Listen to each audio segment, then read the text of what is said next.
Oi, pessoal, tudo bem? Então, dando sequência aos nossos estudos sobre voz ativa e voz passiva, sobre as vozes dos verbos, eu vou apresentar para vocês agora uma sequência de 3 videozinhos, coisa bem rápida, mas cada um desses vídeos vai dar conta de um conceito importante dentro desse assunto.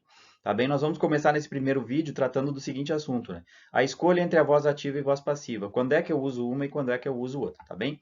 Então, vamos lá. Nós vimos então na última aula que a voz ativa e a voz passiva, as vozes dos verbos, né, elas vão determinar se o meu sujeito da sentença, se ele é um agente ou se ele é um receptor, né? E por conta disso, então, nós classificamos as vozes dos verbos como voz ativa, né, quando eu tenho um sujeito que está agindo, está praticando uma ação, e eu tenho a voz passiva quando o sujeito da sentença, ele não pratica a ação, mas a ação é praticada sobre ele, tá bem?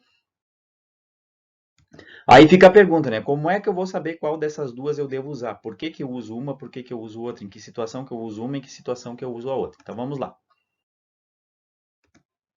A escolha entre uma voz ou outra vai depender se nós queremos dar ênfase em quem está realizando a ação, né? Já comentamos isso. Eu quero enfatizar o agente, eu quero enfatizar quem faz.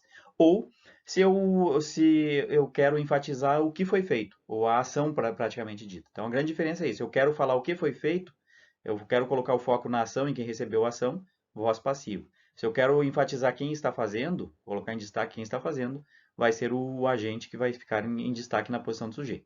Vamos fazer um exemplinho aqui para vocês entenderem, com o exemplo fica mais fácil de entender. Vou usar a mesma sentença do vídeo anterior, tá? Nós temos aqui a sentença My grandpa built our house in 1970.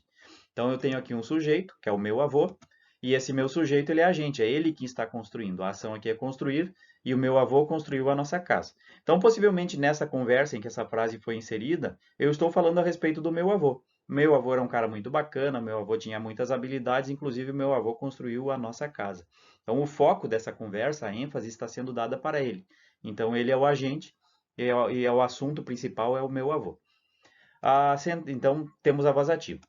Na outra sentença da voz passiva, eu tenho Our house was built by my grandpa in 1970. Eu tenho agora a posição do sujeito, não é mais o meu avô, mas sim a casa. A ação é construir e eu estou falando que a casa foi construída. Esta sentença aqui, agora o foco não é mais o meu avô, é a casa. Eu estou falando, por exemplo, imagine numa conversa, a nossa casa é muito bonita, é uma casa muito antiga, essa casa foi construída pelo meu avô em 1970. Então o foco da ação é a casa. Tanto é o foco, e ela está em destaque, que eu posso inclusive omitir a informação de que ela foi construída pelo meu avô, que a sentença continua tendo sentido. Eu posso dizer, a nossa casa foi construída em 1970. Ou seja, a ênfase aqui está sendo colocada na casa e na ação que foi executada sobre ela. E aqui então eu tenho uma voz passiva.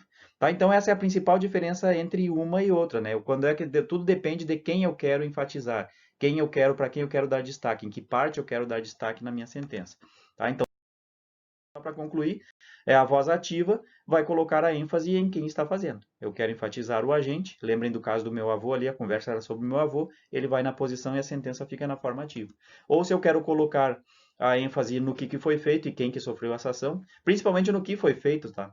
Essa linguagem jornalística, vocês encontram muito a voz passiva porque ela relata ações e não quem fez, quem executou as coisas, né? Então a voz passiva coloca a ênfase no que é feito, que inclui o receptor e a ação. Tá bem, pessoal? Então esse videozinho era bem curto, é só para entender a diferença entre uma e outra.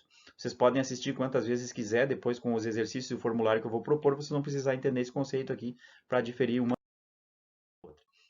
Tá bem? Então vou concluir por aqui. Eu só vou colocar já nesse vídeo, vocês assistam aí, o próximo vídeo vai falar então quando usar a voz passiva. Se vocês quiserem, podem terminar de assistir aqui e já ir direto, não precisa voltar lá no Siga, pode assistir direto aí pelo link que eu vou colocar para vocês do próximo assunto que vai ser quando eu devo usar a voz passiva, tá? Nós vamos tratar exclusivamente da voz passiva no próximo vídeo, tá bem? Então acho que é isso.